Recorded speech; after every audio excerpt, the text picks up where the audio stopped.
I'm going to show you how I made my feathers for my Bloodhound cosplay that I'm going to be wearing next week.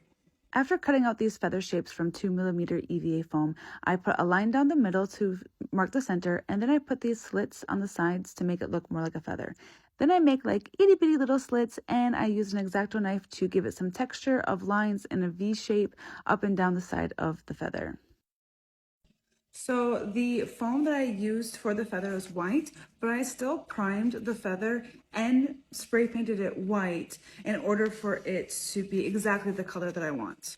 To prime EVA foam, you can use like Warble primer, but I just, because I'm using a lot of feathers and I didn't want to paint on the primer for every single feather, I just laid them on a trash bag and I sprayed the Gorilla Glue spray adhesive over it, and it works as a primer.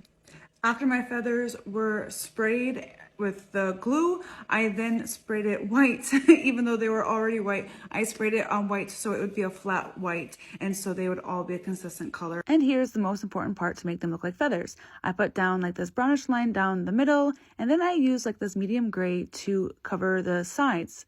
There's a gray, and of course, there's going to be some mess when I'm trying to cover the sides, and so then I just kind of smooth it out, kind of like putting on your eyeshadow. Then I use a lighter gray to make more of like a texture of like feathers and hairs, and I use this black to mix it with the gray and to give it a darker color on the ends to make it look dirty and like an actual feather.